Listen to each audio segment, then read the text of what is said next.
지금 이 순간 잠깐 눈을 감고 생각해 보십시오. 여러분이 성묘를 가는 날 아침 무엇을 준비하십니까?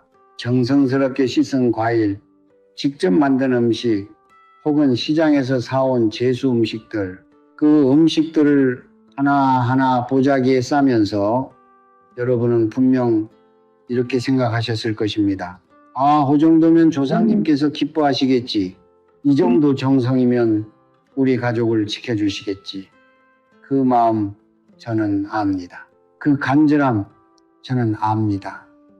그런데 저는 오늘 여러분께 감히 이 한 가지를 여쭤보아야 합니다. 그 음식이 정말로 조상님을 기쁘게 하고 있습니까? 아니면 여러분도 모르는 사이에 그 정성 어린 손길이 오히려 조상님을 상 앞에서 몰아내고 있지는 않습니까? 저는 수십 년간 기도하고 수행하며 수많은 가정의 기운을 살펴왔습니다. 그리고 반복해서 목격한 한 가지 가슴 아픈 진실이 있습니다. 열심히 일하고 매년 빠짐없이 성묘를 다니고 제사를 정성껏 모시는데도 집안에 돈이 모이지 않고 자식들은 고생하고 사업은 풀리지 않는 가정들, 그 가정들에는 공통점이 하나 있었습니다. 바로 성묘상 위에 올려서는 절대 안 되는 음식을 수십 년째 올리고 있었다는 것입니다. 이것은 여러분의 잘못이 아닙니다. 아무도 가르쳐주지 않았기 때문입니다. 어머니도 할머니도 그 어머니의 어머니도 그저 보고 배운 대로 해왔을 뿐입니다. 하지만 성철 스님께서는 이렇게 말씀하셨습니다. 모르고 짓는 죄가 알고 짓는 죄보다 더 깊이 쌓인다. 왜냐하면 모르면 고칠 수 없기 때문입니다. 모르면 해마다 같은 실수를 반복하고 그 실수가 쌓여 가문의 기운을 조금씩 갉아먹기 때문입니다. 여러분 생각해 보십시오. 새벽 3시 잠 못 이루고 천장을 바라보며 이번 달 대출 이자를 어떻게 내야 하나 고민하신 적이 있으십니까? 자식이 열심히 사는데도 왜 이렇게 고생하는지 가슴이 먹먹하셨던 날이 있으십니까? 그 고통이 단순한 운의 문제가 아닐 수 있습니다. 그것은 수십 년에 걸쳐 쌓인 작은 균열들, 바로 조상님과의 기운이 단절된 결과일 수 있습니다. 정성이 없어서가 아닙니다. 방법을 몰랐기 때문입니다. 오늘 이 자리에서 저는 여러분께 성묘상에 절대 올려서는 안 되는 3가지 음식을 알려드릴 것입니다.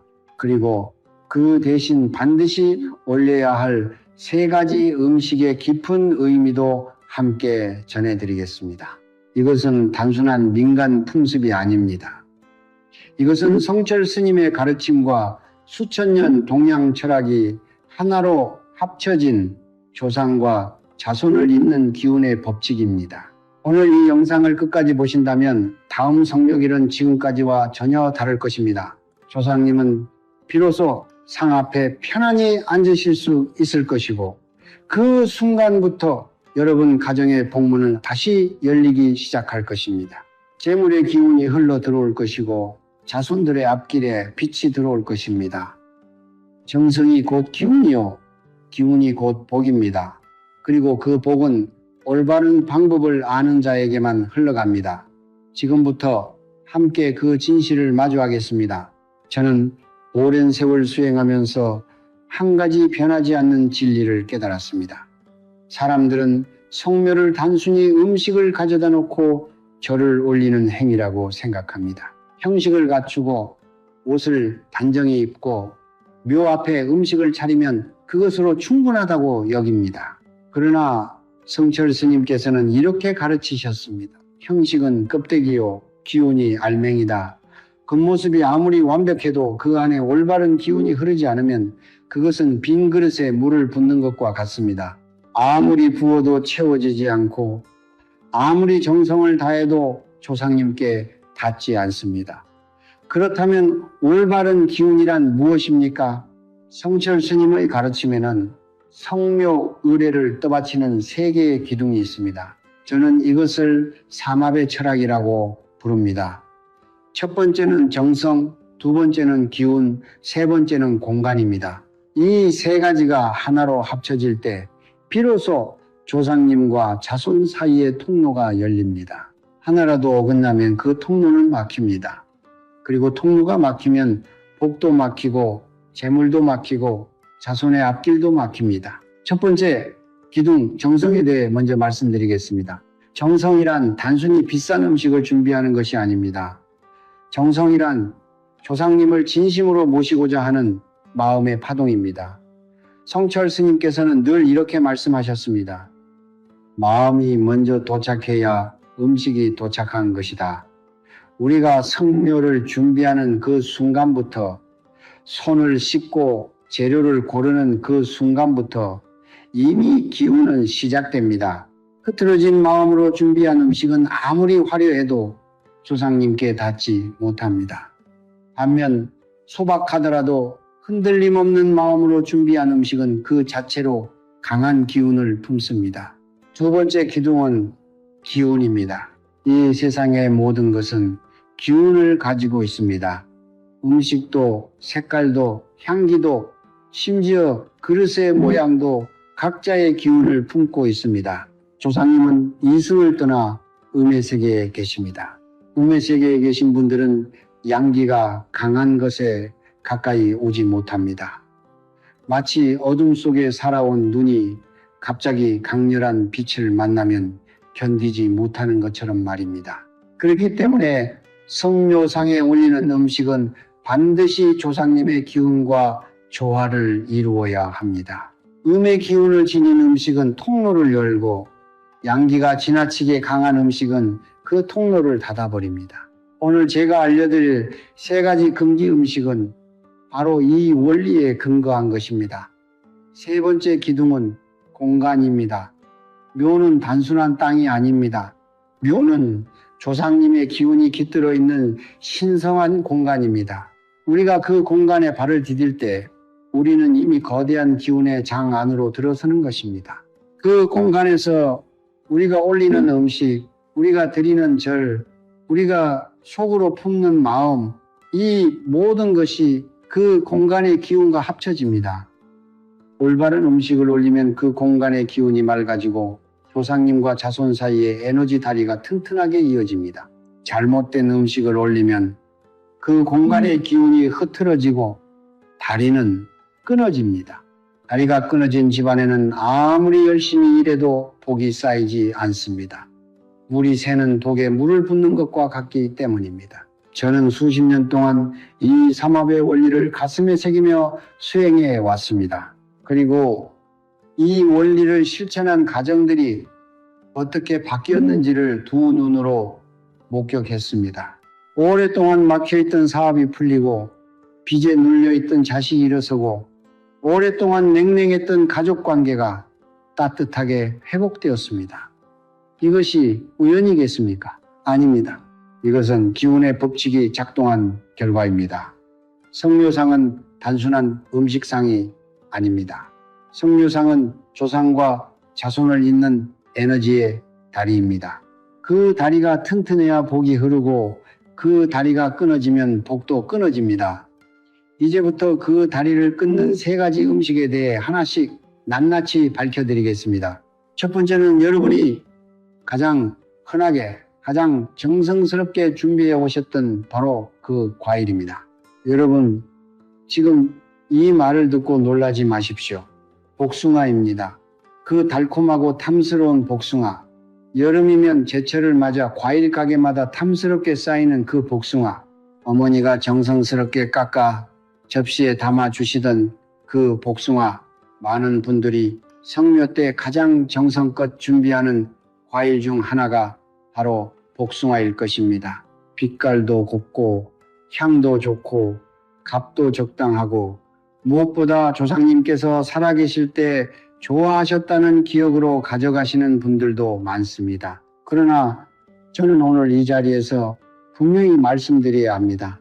복숭아는 성묘상에 절대로 올려서는 안 됩니다. 이것은 제가 만들어낸 이야기가 아닙니다. 수천 년 동양 철학과 무속 전통 그리고 불교의 가르침이 하나같이 경고하는 사실입니다. 복숭아는 예로부터 벽사의 과일로 불려왔습니다. 벽사란 무엇입니까? 사악한 기운과 잡기, 그리고 음의 존재를 쫓아내는 힘입니다. 복숭아 나무의 가지는 도깨비를 쫓는 데 쓰였고, 복숭아 씨앗은 귀신을 물리치는 부적으로 사용되었으며, 복숭아 꽃은 나쁜 기운이 집 안으로 들어오는 것을 막는 데 활용되었습니다. 수천 년 전부터 동양에서는 복숭아를 음의 세계와 양의 세계 사이의 경계를 지키는 숨은 장으로 여겨왔습니다. 그렇다면 여기서 한 가지 깊이 생각해 보아야 할 것이 있습니다. 조상님은 어느 세계에 계십니까? 음의 세계에 계십니다. 조상님은 이승을 떠나 저승, 즉 음의 기운이 가득한 세계에 머무르고 계십니다. 그런데 그 조상님 앞에 음의 존재를 쫓아내는 복숭아를 올려놓는다면 어떻게 되겠습니까? 그것은 마치 손님을 초대해 놓고 문 앞에 출입금지라고 써 붙이는 것과 같습니다.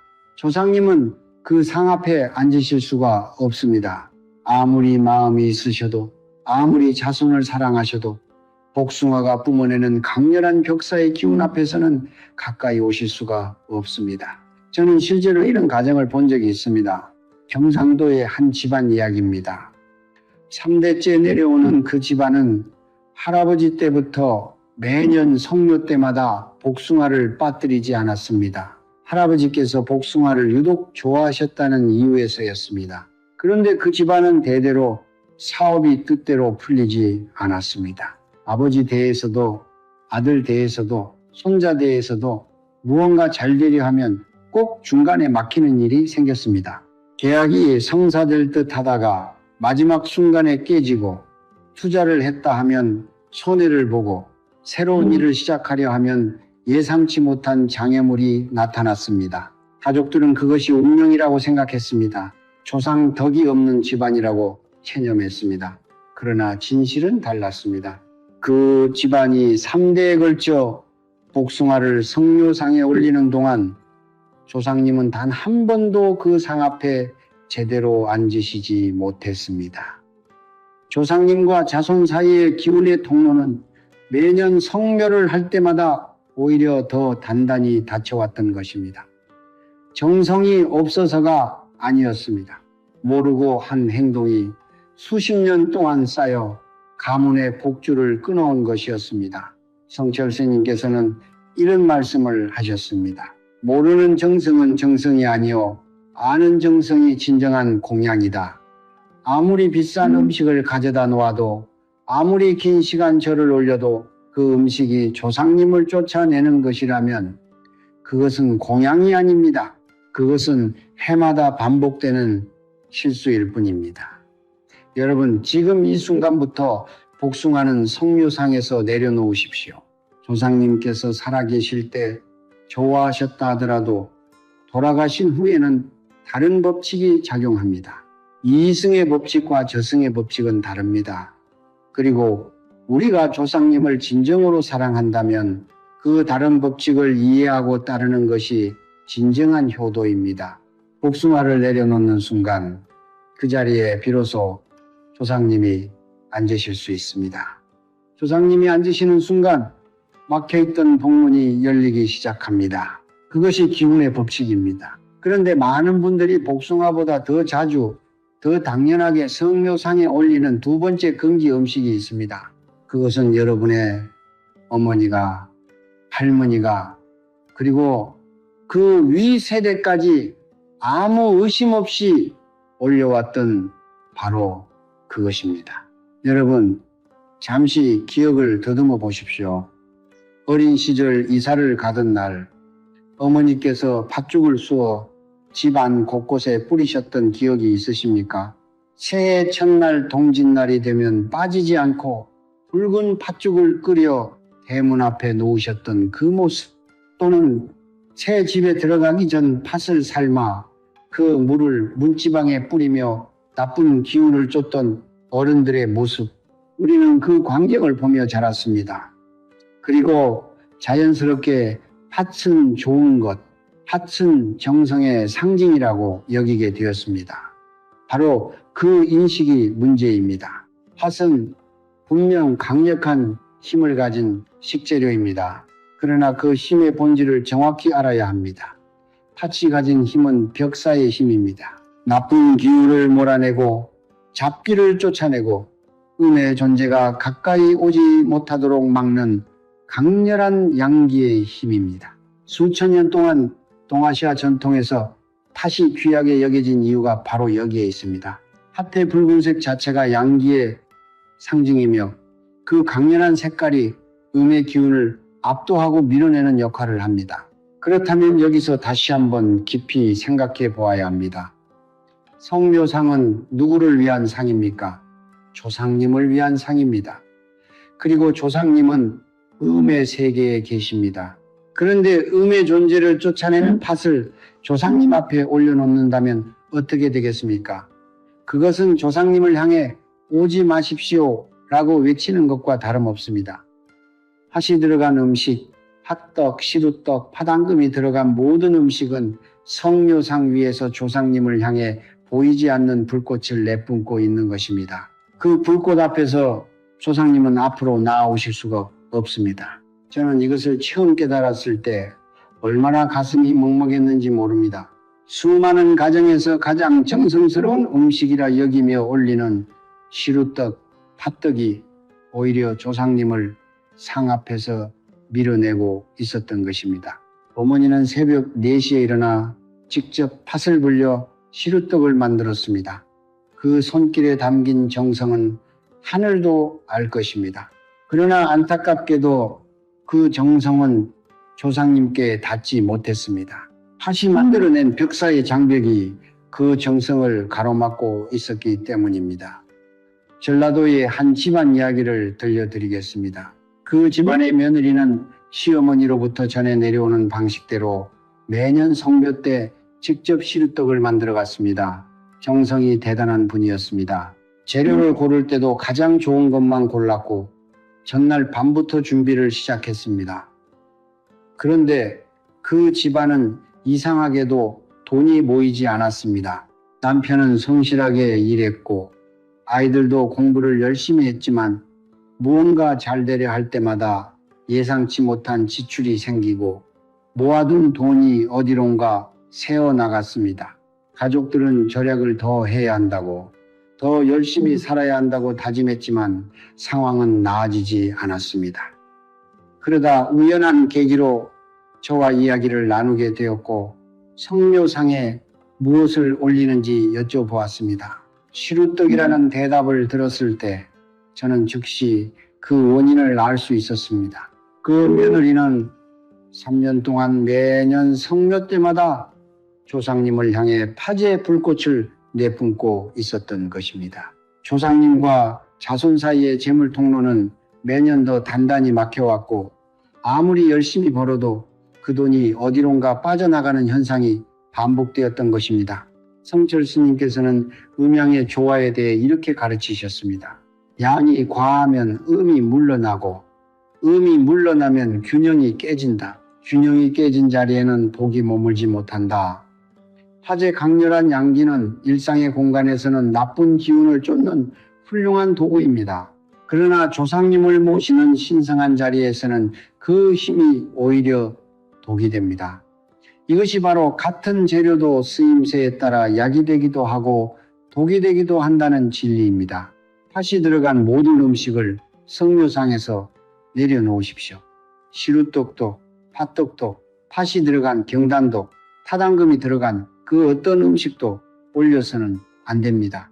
조상님께 올리는 음식은 조상님이 편안히 받으실 수 있는 기운을 가진 것이어야 합니다. 조상님을 쫓아내는 기운을 가진 음식은 아무리 비싸고 정성스럽게 만들었어도 공양이 아닙니다. 그리고 이제 세 번째 금기 음식에 대해 말씀드려야 합니다. 이것은 앞에 두 가지보다 훨씬 더 많은 가정에서 아무 생각 없이 올리고 있는 음식입니다. 그리고 그 결과는 단순히 재물이 막히는 것을 넘어 자손의 품격과 격조 자체를 낮추는 무서운 결과를 낳습니다. 여러분, 지금부터 드리는 말씀은 많은 분들께 낯설게 느껴지실 수도 있습니다. 우리 밥상에서 가장 친숙한 생선들 중에 이름 끝에 치자가 붙는 것들이 있습니다. 갈치, 삼치, 꽁치, 구이로 먹어도 맛있고 조림으로 해도 훌륭하고 무엇보다 가격이 부담스럽지 않아 서민 밥상에서 빠지지 않는 생선들입니다. 제삿날이나 성묘 때도 이 생선들을 올리는 가정이 많습니다. 구하기 쉽고 준비하기도 편하고 살아계실 때 즐겨 드셨다는 기억으로 올리는 분들도 적지 않습니다. 그러나 저는 오늘 이 자리에서 분명히 말씀드려야 합니다.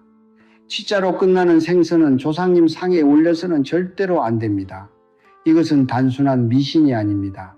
이것은 수천 년 동안 우리 선조들이 지켜온 예법과 기운의 법칙이 함께 담긴 가르침입니다.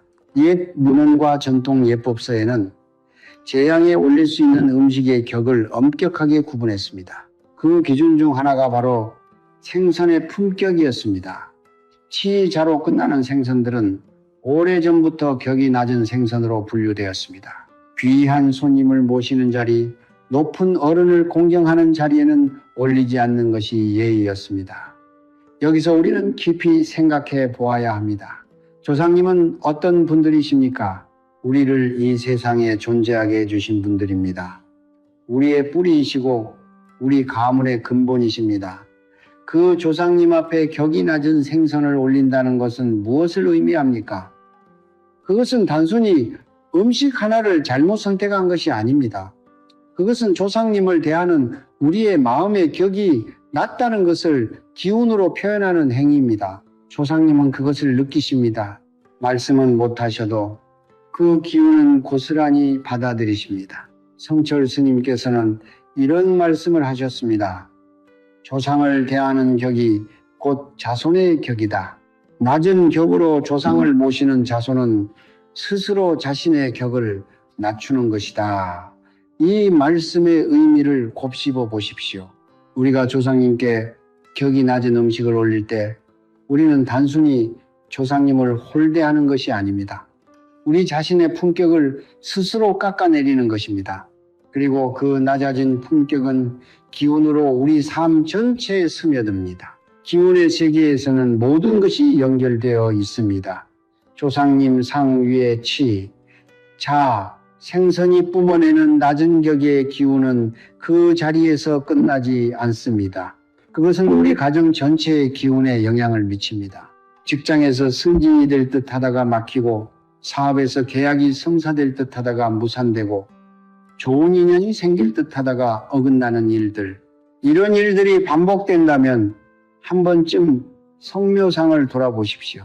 혹시 해마다 치자 생선을 올리고 있지는 않으십니까? 충청도의 한 집안 이야기를 들려드리겠습니다. 그 집안의 가장은 40대 중반의 성실한 사람이었습니다. 작은 건설 관련 일을 하며 가족을 부양하고 있었는데 이상하게도 일이 될 듯 하면서 항상 마지막 단계에서 무너졌습니다. 입찰에 참여하면 아슬아슬하게 탈락하고 좋은 현장이 들어오면 계약 직전에 다른 업체에 빼앗기고 동업을 하면 동업자가 배신하는 일이 반복되었습니다. 그 가장은 자신이 운이 없는 사람이라고 생각하며 체념하기 시작했습니다. 어느 날 저와 인연이 다 이야기를 나누다가 성묘 이야기가 나왔습니다. 무엇을 올리느냐고 여쭤보았더니 아버지 때부터 갈치구이를 꼭 올렸다고 하셨습니다. 아버지께서 갈치구이를 특별히 좋아하셨다는 이유였습니다. 저는 그 순간 그 집안의 기운이 왜 그렇게 막혀왔는지를 알 수 있었습니다. 갈치는 치자 생선입니다. 그 집안은 아버지 때부터 매년 성묘 때마다 조상님 앞에서 가문의 격을 스스로 낮추어 왔던 것입니다. 그리고 그 낮아진 격의 기운이 매년 쌓이고 쌓여 모든 일이 마지막 단계에서 막히는 현상으로 나타나고 있었던 것입니다. 그분께 갈치를 내리고 다른 생선으로 바꾸도록 말씀드렸습니다. 동이나 조기처럼 예로부터 재앙에 올리던 격 있는 생선으로 바꾸십시오. 그리고 다음 성묘부터는 마음속으로 이렇게 말씀드리십시오. 조상님, 제가 이제야 바르게 알았습니다. 제대로 모시겠습니다. 그 고백 하나가 수십 년간 쌓인 기운의 막힘을 풀어내는 시작이 됩니다. 치자 생선을 내려놓는 것은 단순히 음식 하나를 바꾸는 것이 아닙니다. 그것은 조상님을 대하는 우리의 마음의 격을 높이는 것이고 우리 자신의 품격을 스스로 끌어올리는 행위입니다. 품격이 높아지면 기운이 높아집니다. 기운이 높아지면 그에 걸맞은 복이 찾아옵니다. 더 좋은 인연이 오고 더 좋은 기회가 오고 더 좋은 결과가 따라옵니다. 조상님을 높이는 자가 스스로 높아집니다. 이것이 기운의 법칙입니다. 이제 금기 음식 3가지를 모두 말씀드렸습니다. 복숭아, 팥이 들어간 음식, 그리고 치자 생선, 이 3가지를 성묘상에서 내려놓는 것만으로도 수십 년간 막혀있던 기운의 통로가 열리기 시작합니다. 그러나 내려놓는 것만으로는 충분하지 않습니다. 그 자리를 올바른 기운으로 채워야 합니다. 비워진 자리에 무엇을 올려야 하는지 그 답이 바로 다음 부분에 있습니다. 여러분, 지금까지 내려놓아야 할 것들을 말씀드렸습니다. 복숭아를 내려놓고 팥이 들어간 음식을 내려놓고 치자 생선을 내려놓았습니다. 그 자리는 이제 비어 있습니다. 그런데 비어 있는 자리는 오래 비워두어서는 안 됩니다. 기운의 세계에서 비어 있는 공간은 반드시 무언가로 채워집니다. 올바른 것으로 채우지 않으면 그 자리에 잘못된 기운이 스며들기 때문입니다. 그러므로 오늘 저는 내려놓은 자리에 무엇을 올려야 하는지 그 답을 명확하게 알려드리겠습니다. 예로부터 우리 선조들이 제양과 성묘상에 빠뜨리지 않았던 3가지 과일이 있습니다. 대추, 밤, 그리고 감입니다. 이 3가지는 단순한 제철 과일이 아닙니다. 수천 년 동양 철학과 음양 오행의 원리 속에서 각각 깊은 의미와 강력한 기운을 품고 있는 신성한 열매들입니다. 저는 이 3가지를 복문을 여는 삼신의 열쇠라고 부릅니다. 이 열쇠들을 올바르게 사용할 때 비로소 조상님과 자손 사이의 복의 통로가 활짝 열립니다. 첫 번째 열쇠는 대추입니다. 대추는 씨가 하나입니다. 씨가 하나라는 것은 무엇을 의미합니까? 한 번 심으면 반드시 하나의 열매를 맺는다는 확실성을 의미합니다. 대추나무는 꽃 하나에서 반드시 열매 하나를 맺습니다. 헛꽃이 없습니다. 이 때문에 예로부터 대추는 자손의 번영과 확실한 결실의 상징으로 여겨져 왔습니다. 심은 대로 거두는 기운, 노력한 만큼 결과가 따라오는 기운이 대추 안에 담겨 있습니다. 성묘상에 대추를 올리는 것은 조상님께 이렇게 말씀드리는 것과 같습니다. 저희 자손들이 심은 노력이 반드시 결실을 맺을 수 있도록 도와주십시오. 조상님은 그 대추를 보시며 자손의 간절한 마음을 받으시고 그 결실의 기운을 자손에게 내려보내십니다. 사업을 하시는 분, 취업을 준비하는 자녀가 있는 분, 오랫동안 노력해왔지만 결실이 보이지 않아 지쳐가는 분이라면 대추를 정성스럽게 씻어 가장 좋은 자리에 올려놓으십시오. 그 대추 하나리 여러분 가정의 결실의 씨앗이 됩니다. 두 번째 열쇠는 밤입니다. 밤은 뿌리의 열매입니다. 밤나무는 땅속 깊이 뿌리를 내립니다. 아무리 강한 바람이 불어도 아무리 혹독한 겨울이 와도 밤나무는 흔들리지 않습니다. 그 이유는 뿌리가 깊기 때문입니다. 예로부터 밤은 가문의 뿌리, 조상과의 연결, 그리고 흔들리지 않는 기반을 상징해 왔습니다. 성묘상에 밤을 올리는 것은 조상님께 이렇게 여쭤보는 것입니다. 저희 가문의 뿌리를 더욱 깊게 내려주십시오. 어떤 시련이 와도 흔들리지 않는 기반을 주십시오. 요즘 세상은 너무도 빠르게 변합니다. 어제의 안정이 오늘의 위기가 되는 세상입니다. 그럴수록 뿌리가 깊어야 합니다. 밤 하늘에는 그 뿌리의 기운이 담겨 있습니다. 특히 가정이 흔들리고 있다고 느끼는 분, 삶의 기반이 불안하다고 느끼는 분, 자녀들이 방황하고 있다고 걱정되는 분이라면 밤을 꼭 올리십시오. 조상님께서 그 밤을 통해 여러분 가문의 뿌리를 더 깊이 내려주실 것입니다. 세 번째 열쇠는 감입니다. 감은 인내의 열매입니다. 감나무는 다른 나무보다 열매를 맺기까지 오래 기다려야 합니다. 그리고 감은 나무에 달린 채로 서리를 맞고 찬바람을 견디며 비로소 달콤하게 익어갑니다. 일찍 따면 덥습니다. 제때를 기다려야 합니다. 이 때문에 감 예로부터 인내와 기다림, 그리고 때가 되면 반드시 찾아오는 풍요의 상징으로 여겨져 왔습니다. 성묘상에 감을 올리는 것은 조상님께 이렇게 아뢰는 것입니다. 저희가 지금은 힘들지만 포기하지 않겠습니다. 저희가 지금은 때가 되면 반드시 열매를 맺을 수 있도록 지켜봐 주십시오. 지금 어렵다고 느끼는 분, 오래 기다렸지만 아직 결실이 보이지 않는 분, 빚과 고통 속에서 포기하고 싶은 마음이 드는 분이라면 감을 올리며 조상님께 기도하십시오. 그 기다림의 기운이 여러분의 인내를 뒷받침해 줄 것입니다. 그리고 때가 되면은 반드시 달콤한 결실이 찾아올 것입니다. 이제 성묘 상 차리는 법을 실천적으로 말씀드리겠습니다. 대추는 상의 오른쪽에 놓으십시오. 오른쪽은 양기가 모이는 자리입니다. 결실의 기운을 활성화하는 데 가장 좋은 위치입니다. 감은 상의 왼쪽에 놓으십시오. 왼쪽은 음기가 흐르는 자리입니다. 뿌리의 기운, 조상과의 연결의 기운을 강화하는 데 적합한 위치입니다. 감은 상의 중앙에 놓으십시오. 중앙은 하늘과 땅, 음과 양이 만나는 자리입니다. 인내와 풍요의 기운이 가장 강하게 발현되는 위치입니다. 이 세 가지를 올바른 자리에 올려놓고 조상님께 진심으로 절을 올릴 때 그 상 위에는 강력한 복의 기운이 형성됩니다. 그리고 그 기운은 성묘를 마치고 집으로 돌아오는 여러분의 발걸음을 따라 여러분의 가정으로 함께 흘러 들어옵니다.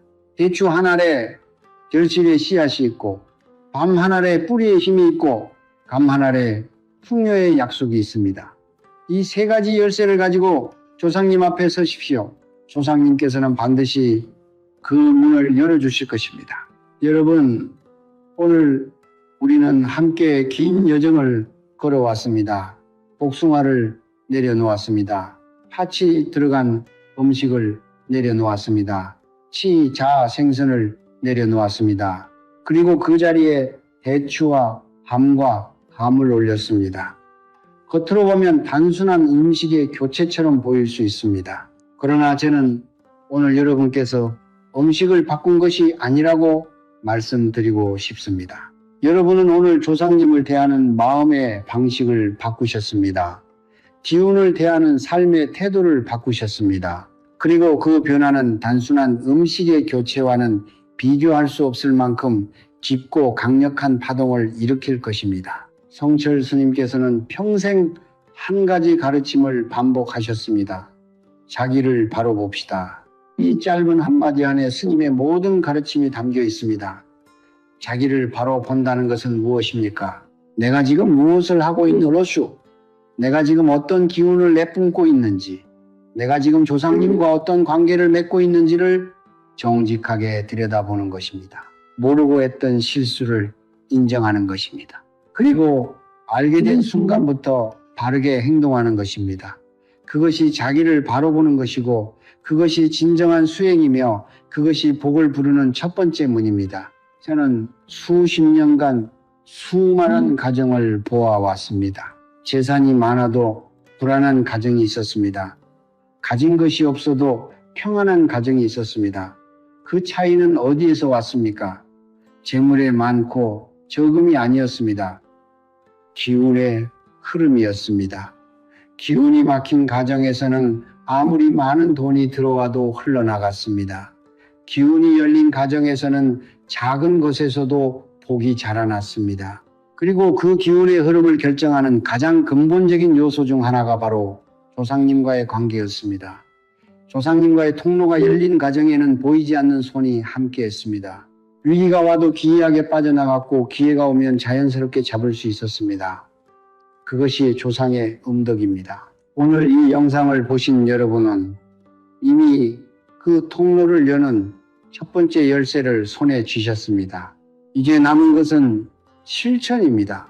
아는 것과 실천하는 것 사이에는 하늘과 땅만큼의 차이가 있습니다.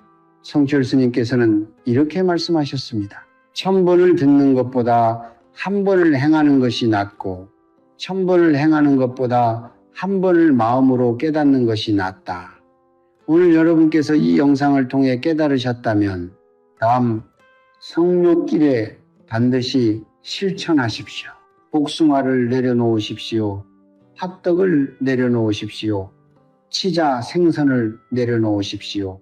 그리고 대추와 밤과 감을 정성스럽게 씻어 올바른 자리에 올려놓으십시오. 그 단순한 실천 하나가 수십 년간 막혀있던 여러분 가문의 복주를 다시 잇는 역사적인 순간이 될 것입니다. 그리고 조상님 앞에 절을 올리며 이렇게 마음속으로 말씀드리십시오. 조상님, 저희가 이제야 바르게 알았습니다. 그동안 모르고 저질렀던 실수들을 용서해 주십시오. 이제부터는 바르게 모시겠습니다.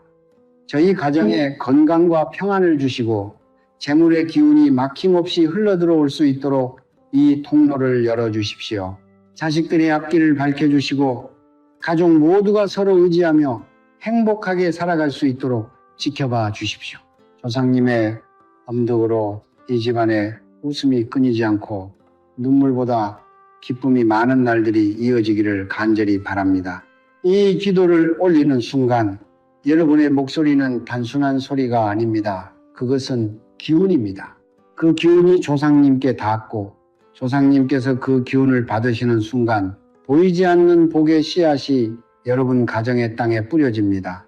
씨앗은 반드시 자랍니다. 때가 되면 반드시 꽃을 피우고 열매를 맺습니다. 그것이 자연의 법칙이고 기운의 법칙이고 조상과 자손을 잇는 복의 법칙입니다. 지금 이 댓글창에 여러분의 다짐을 적어주십시오. 저는 2026년 우리 가족 모두 건강하고 빚을 모두 갚았습니다. 저희 집안의 재물, 이것은 기운을 현실로 끌어당기는 화근입니다. 말로 선언하는 순간 그 말의 파동이 우주에 전달됩니다. 그리고 우주는 반드시 그 파동에 응답합니다. 다른 분들의 댓글에도 좋아요를 눌러주십시오. 그것이 공덕을 쌓는 일입니다. 남의 복을 빌어주는 마음이 돌고 돌아 결국 내 복이 됩니다.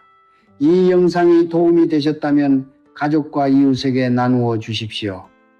어려움에 처한 한 가정이 이 영상을 보고 성묘상을 바꾸는 것만으로도 그 가정의 운명이 달라질 수 있습니다. 그 나눔의 공덕이 여러분에게 돌아올 것입니다. 구독과 좋아요는 단순한 버튼이 아닙니다. 그것은 이 가르침이 더 많은 가정에 닿을 수 있도록 여러분이 씨앗을 뿌리는 행위입니다. 그 씨앗 하나하나가 어딘가에서 누군가의 막힌 복주를 열어줄 것입니다. 그리고 그 공덕은 반드시 여러분에게 돌아옵니다. 성철 스님께서는 이렇게 가르치셨습니다. 남을 위해 심은 씨앗이 가장 빨리 자란다.